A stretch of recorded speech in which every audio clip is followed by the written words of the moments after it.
Been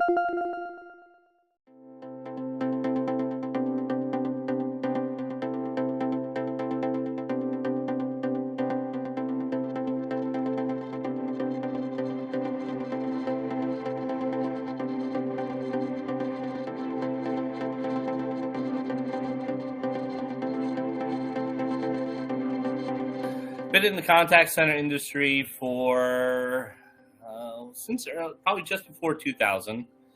I started with Tiffany and Company, great customer service company.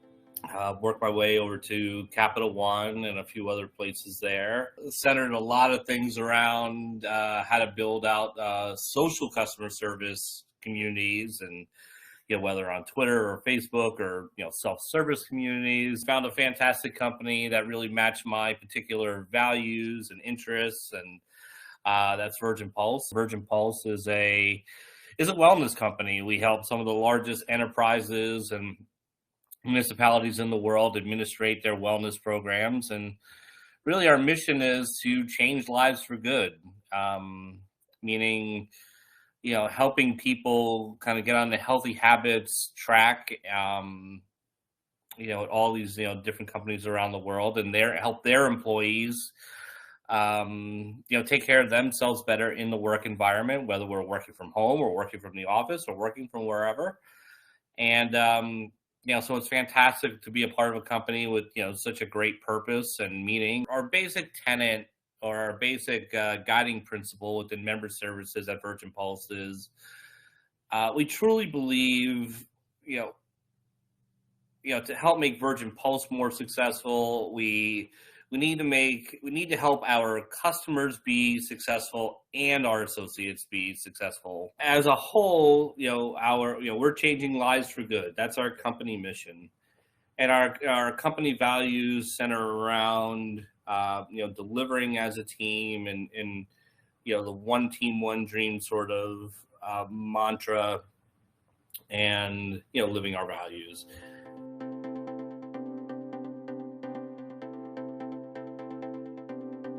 I will start with the biggest and best one, I think. So we did win best contact center culture. We did come in runner-up or second place in best contact center, 100 seats or more, which was fantastic. I personally did win contact center leader of the year, which was really, on a personal side, a really fantastic award.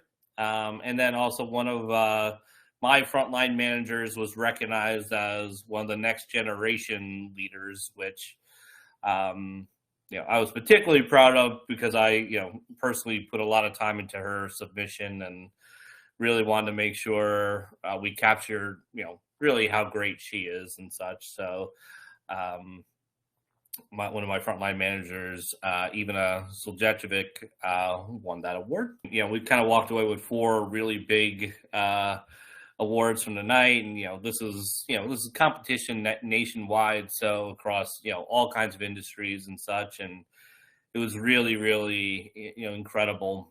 The members get value quickly, getting into the application quickly, understanding the application, right? We see ourselves as a conduit and sort of a funnel into the rest of the company. We promote that, and we help. We're not only working on kind of the basic kind of contact center skills to support that individual member and what they're doing, but we're also providing a pathway and a vision toward to wherever they want to go in their career. So we do focus on things like that are more generic, like communication and customer focus and results orientation and integrative thinking, and of course living the values of the company, teamwork and building relationships and those kinds of things. Are we're looking at the kind of holistic picture of the associate, helping them find like the right pathways kind of for their future, which keeps them really highly engaged, gets them excited about kind of what they're doing, keeps them excited about helping the members out. And it becomes a really great win-win for all of us. When a lot of times you can get all these awards and those kind of things, and they're super fantastic, but really nobody ever asks you like, were you on budget this year and stuff like that. And I sort of geek out about that kind of stuff. Like, yeah, we've had the same budget for the last 3 years, and we've grown, 15, 20% year over year, every single year. We managed twice as many customers in total as, when we started. And we still have the same budget that we had when I started here, which, it's the right budget too. So it's not, I'm not saying, we're missing out or anything like that. We're adding to technology and adding the right pieces and right organizational roles and stuff all the time. But we're able to do that because we are much more efficient.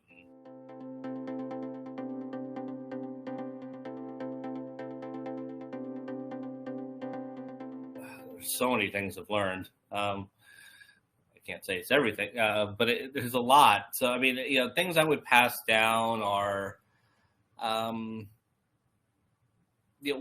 being just really clear and authentic to your priorities, right?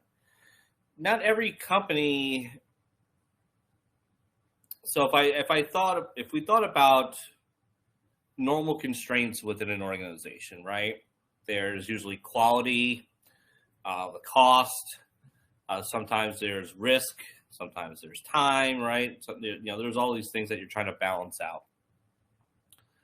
And in our space, I think in the call center space, there's 4 things we're always trying to balance, right? So this quality of the experience part. So this is your CSAT and your NPS, right? And this is your support. This is what people believe we mostly do, right?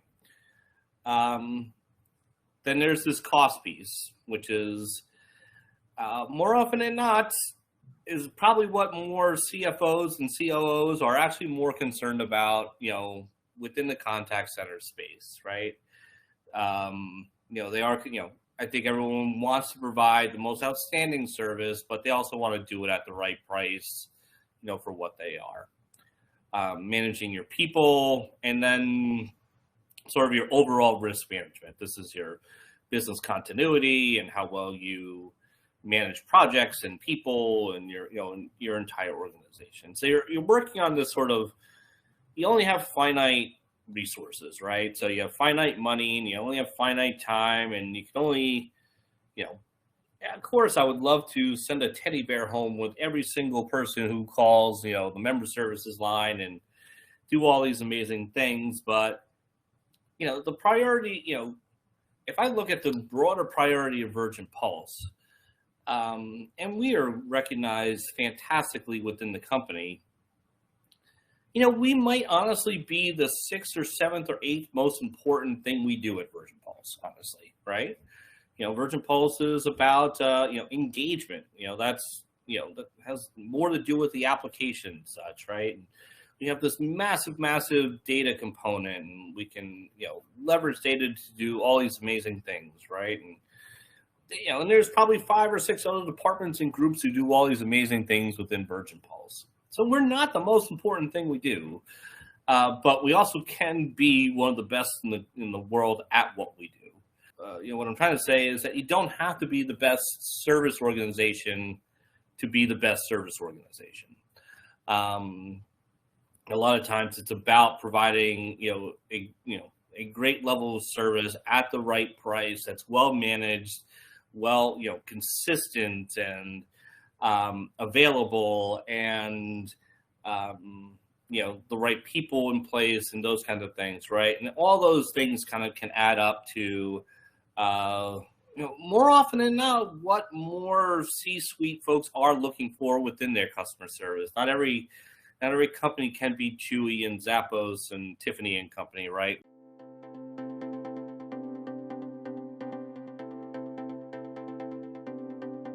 We use,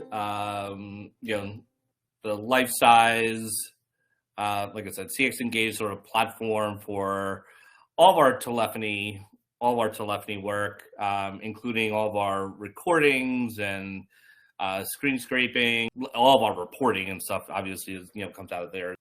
We had an office in Providence, which we still have. Had an office in Dallas, and probably had about a dozen or so U.S. agents all over the place. And we also have an office in Tuzla, Bosnia. So that was kind of our support setup. We had a fabulous implementation. This is kind of what I was talking about earlier, in terms of, really receiving value at velocity. At first there was a lot of, worry and confusion and such. We ended up changing, how our agents, we basically have, all those folks who worked in the Dallas office are now just completely remote agents. And we obviously, we have to support that, which is different than having an office to support them from. Now we have even, we also have even more, call center agents kind of nationally, just because from a recruiting standpoint, it sort of opened up the whole world to us instead of, kind of looking for people within very specific, geographic areas. So now, we opened ourselves up to, really the entire United States. At first, I think we were worried about, big inefficiency losses with, kind of people working from home, and, were we going to be able to stay engaged with them and keep up our high people engagement scores and keep up our, things like our tenure and, keep our internal attrition rates low and such. And it's all worked out. I think it worked out, it actually worked out much better than I planned. I sort of had more of the doomsday plan when I was planning out budgets and stuff for the following year. And, it's actually worked out, kind of, quite the opposite in terms of being, how we're retaining associates, at such an incredible level. We're really pushing the rest of the organization to, hopefully they can keep growing so I can keep, moving agents into other great roles within the company.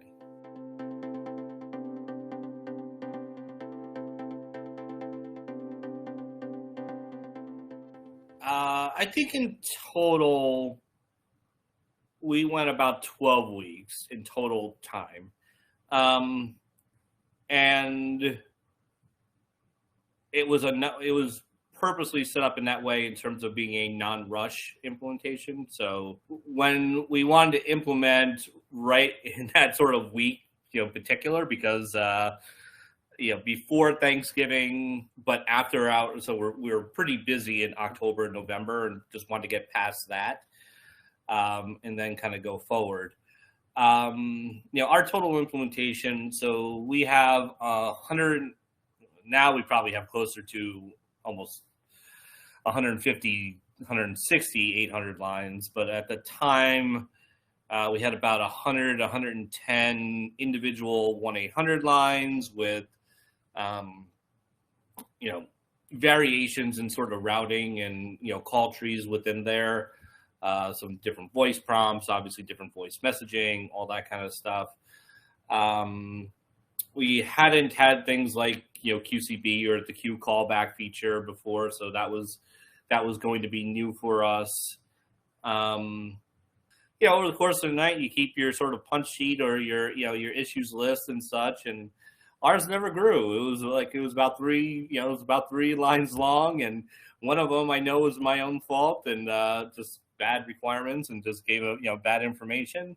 One was an international line that, the carrier didn't move over. And then one was just a simple, kind of silly, 2-second mistake that we, as soon as we realized we had it in there that way and we changed it. And, it was really almost zero business impact. It was relatively easy for our agents to, change from one platform to the other. Our change management and training of them, went, very, very well. So, kind of coming in that, Friday morning and, kind of launching on the new system was incredibly easy. Over the next couple of weeks, whether, we were working with our implementation team on less, it wasn't really cleanup anymore. It was, some of the stuff was just understanding kind of the flow builder and kind of, how we could do more of it on our own. We were, you're finally able to actually get material to report on, as each day goes by. And, a lot of it was, you start thinking of all the, you think you have all the requirements for reporting, before you launch. And then as soon as you get the reports, then you want more and different stuff, right? Isn't that how it always works? So a lot of it was just, kind of making sure those things were good. And then it just really became about finding the right cadence and relationship timing for, with our, customer success team and our technical account management folks and such. And, great part was, we always kind of had our backs and such. And, you and I have talked before, I think there's a lot of, in this particular market, a lot of the technology, a lot of folks can do this, some of this technology, right? And some do certain things better and some do other things better. But,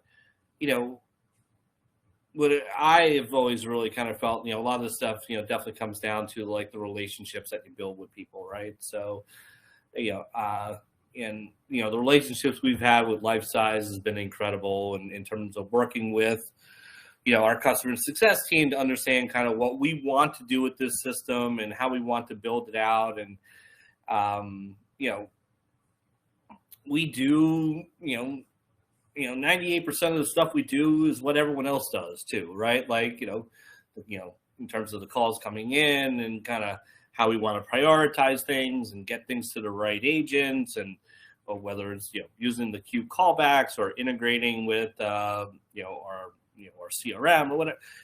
We're doing kind of, it's a lot of things, but it's now becoming sort of the basics, right? It's just, I want my partner to be able to tell me kind of where the industry is going and what's next and what we should be thinking about in terms of adding on to our, telephony system overall.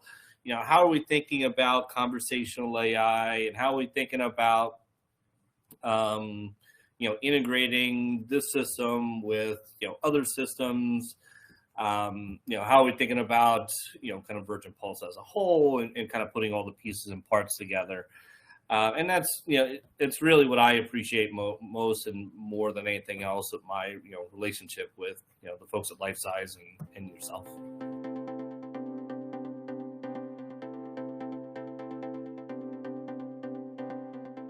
We do use email, chat / messaging,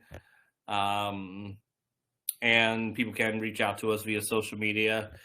We do use that through Zendesk, which we do integrate with our Lifesize platform, to be able to keep everything in one kind of, one particular place.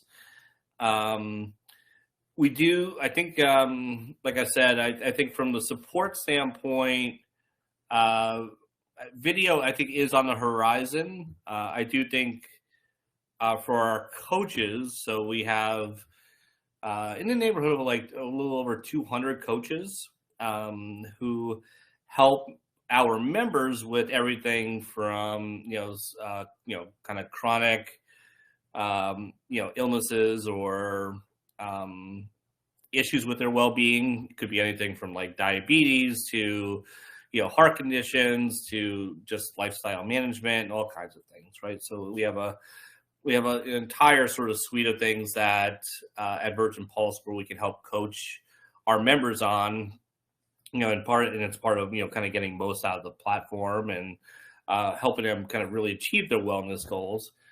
But I do believe that's one of those areas that, video is going to play a bigger role in. As we've seen kind of like with, telemedicine and, moving a lot of our more coaching conversations to video, I think is going to be a big deal. I do think SMS or asynchronous messaging of one form or another, whether it's with chat or just, is going to continue to probably be the most engaging platform for folks. The engagement rate on text and SMS is just so much higher than email, and obviously, very rarely do people pick up dialer calls anymore and stuff like that. So I do think, leveraging SMS as a something to start conversations, to add to conversations, and going forward, it doesn't always, it could start off with a text, which could lead to a phone call, which could lead to a follow-up text, and maybe another follow-up text, and so you have that omni-channel kind of view of the member, and you're helping them out in a way that's more sort of natural, right? That's kind of how we work in life nowadays. Is you might start off on a website and then go to a chat. Then, as you become more engaged with the company, you may call or you may not call, or, what have you. But, most people have, certain reasons for selecting a channel, and being able to access that channel is, incredibly important. And I include, all the self-service stuff in there too. We use a visual IVR that we connected into Life Size, which helps people out with password resets. So if we know they're calling from a mobile phone, we will offer them assistance with our visual IVR for password resets or basic device configuration questions and such that they may have. Our prior system, I'm not even sure half the time I was getting the right information out of it sometimes. But we couldn't do things like queue callback or, readily that easily. I'm not even sure how confident I would have felt about, sending 200 agents, to work from home all over the place on, that prior system. We have roughly 1,000 clients. And, some of the gigantic ones, in every type of industry and such, right? And they're all really important. And, so we need to be able to understand, a relatively complex priority system, with all these clients out there. And we have some clients who require only, support has to be done in the US. And we have some who want support, can be supported, in a worldwide fashion. So we need to have, and now it's just so commonplace for us. It's funny not even talking about it like this way, but we need to have, we need to be able to, have a lot of sets of skills and priorities and these kind of things, within our telephony system, in combination with our workforce management system, right? And having all this kind of stuff work together all at the same time to understand kind of, we're getting, the most important call to the right person in the right time and such.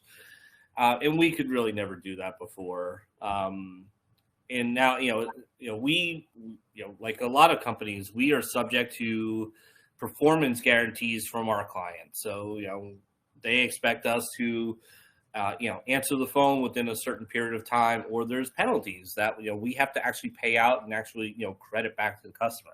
I don't want to do that. I don't think my boss wants us to do that either.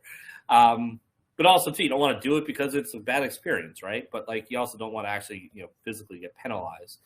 And we have, there's roughly around 300 different ones of those out there, and that, we're maintaining, 300 different, service levels, for clients out there, simultaneously, and able to actually really do it relatively easily. And leverage things like, the QCB or the visual IVRs and, certain types of reporting and alerts and those kind of things that, allow us to do all these kind of things, with the technology that we have. And also too, to be able to change, like when we do need to make those adjustments and such, move someone or something to a higher priority or manipulate, our agents' priorities or the specific call type priorities, that we are able to do that, and do that on the fly and do that in real time and understand the kind of, and be able to see the, the impact of things like service levels real time is really, really important to us. And then, like I said, doing all this with, trying to maintain, the tools that our agents use is really, really important to their kind of work satisfaction as well. think about anytime you've done something and you're working with, tools that are, really not up to par, and, how much more stress that adds to your day and stuff like that. So when you do have tools that work and work well and get the right thing to the right people at the right time and stuff like that, it's a really, really important.